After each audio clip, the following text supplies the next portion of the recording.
Hello students, once again welcome back to English online class. Today let's continue the lesson The Summer of the Beautiful White Horse part 3. So we were discussing in the last class about the narrator Aram and Morad were to hide the horse they were discussing. So now let's continue today's part. It suddenly dawned on me that he had been taking these early morning rides for some time and had come for me this morning only because he knew how much I longed to ride. So it suddenly dawned. Dawn means morning, but here it means that Morad had taken the horse not for the first time, and it was clearly known by Aram. And he knew that Aram would like to ride the horse, and that's why he had brought this horse only this morning. But for a long time he had been taking the horse from the owner's house and riding it every morning. Who said anything about stealing a horse? He said. So he was asking, who told you that I have stolen the horse from long time? Anyhow, I said, how long ago did you begin riding every morning? Anyhow, I knew that. And let me know how long that you are doing this.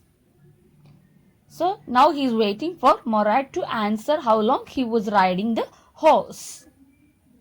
Not until this morning, he said. Are you telling the truth? I said. So he told, no, not until this morning. Until today I didn't take the horse. This is the first time. So immediately Aram asked, are you telling the truth? Of course not, he said. But if we are found out, that's what you are to say. I don't want both of us to be liars. All you know is that we started riding this morning. So Morad told, of course not. I have taken the horse many times, but suppose if we are caught, you have to tell only this. I don't want both of us to be liars, both of us to be thieves, not by others. All right, I said. He walked the horse quietly to the barn of a deserted vineyard which at one time had been the pride of a farmer named Fitwagian. So, agreed by Aram. Whatever Morad told, he agreed. And he walked the horse. He had taken the horse quietly to a barn. Barn means where animals are kept in a warehouse. So he took the horse to a barn which was owned by a farmer named Fitwagian. There were some oats and dry alfalfa in the barn. So in the warehouse there were some oats and dry alfalfa. Oats and dry alfalfa are nothing but cereals grown in the fields. We began walking home. It wasn't easy, he said, to get the horse to behave so nicely. So after keeping the horse in the barn, they started to walk home back. And Morad told it's not easy to control the horse. At first it wanted to run wild, but as I have told you, I have a way with a horse. I can get it to want to do anything I want it to do. Horses understand me. So first the horse tried to run away wildly, but as he said that he has a great deal, he has a control over the horse. As the horse understands him, he could control it. How do you do it? I said. I have an understanding with a horse, he said. Yes, but what sort of an understanding? I said. A simple and honest one, he said. So the narrator Aram was asking to Morad, what sort of understanding that you have with the horse to control it? Please share it with me. Let me also learn the trick. Well, I said, I wish I knew how to reach an understanding like that with the horse. You are still a small boy, he said. When you get to be 13, you will know how to do it. So he told Morad, let me also learn the trick. I wish I could also get that kind of understanding. And Morad told Aram, now you are a very small boy. When you become 13 years, you will learn how to do it. I went home and ate a hearty breakfast. That afternoon, my uncle Khosrow came to our house for coffee and cigarettes. He sat in the parlor sipping and smoking and remembering the old country. So after this talking, Aram went to his house and he had a hearty breakfast. His uncle Khosrow came to their house in the afternoon and was having coffee and cigarettes. He was also cherishing the old memories. Then another visitor arrived, a farmer named John Byro, an Assyrian who, out of loneliness, had learned to speak Armenian. So after a while, a visitor whose name was John Byro, he was a farmer and also an Assyrian. Assyrian means a person who came from Assyria. Assyria is a country, neighboring country of Armenia. And as soon as he reached Armenia, because of loneliness, he learned Armenian language. My mother brought the lonely visitor coffee and tobacco, and he rolled a cigarette and sipped and smoked, and then at last, sighing sadly, he said, "My white horse, which was stolen last month, is still gone. I cannot understand it." As soon as he came home, the mother brought him coffee and tobacco, and he started to share his worries with Uncle Khosrow. He told him that his white horse was stolen last month and he didn't get the horse yet. My Uncle Khosrow became very irritated and shouted, "It's no harm. What is the loss of a horse? Haven't we all lost the homeland? What is this crying over a horse?" So Uncle Khosrow, who was a furious person, suddenly he got irritated and he shouted at John Byro, "It's no harm. Why do you worry for a horse?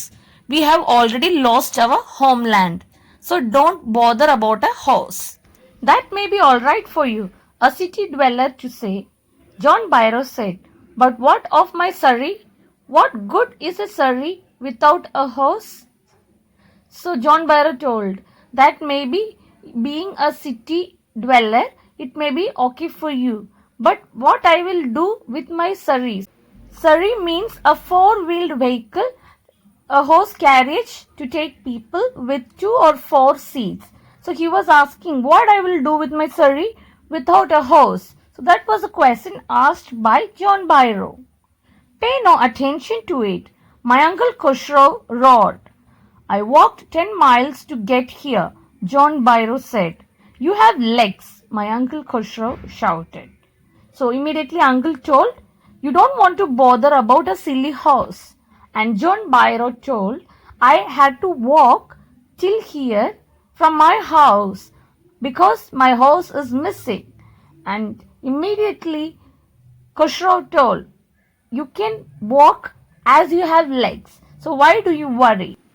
"My left leg pains me," the farmer said. "Pay no attention to it," my Uncle Khosrow roared. So he told, "It's so pity that as I walk such a long distance, my left leg pains."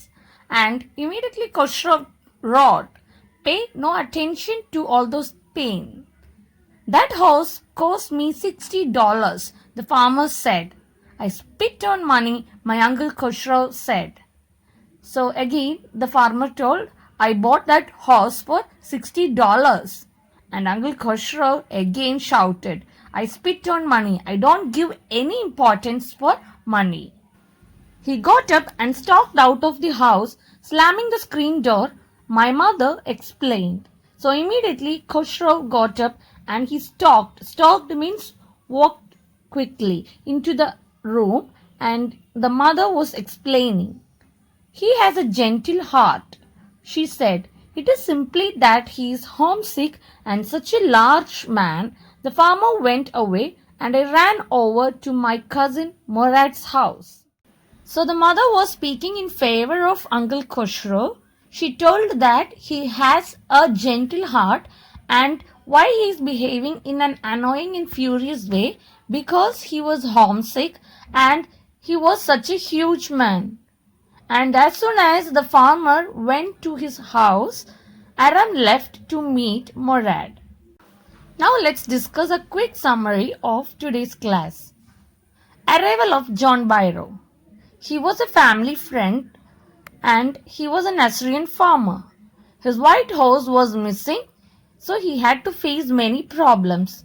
He couldn't use the surrey and inconvenience of traveling long distances as Morad had stolen his horse for 1 month. That afternoon, an Assyrian farmer named John Byro, an Assyrian friend of the Geroglanians, came to Aram's house.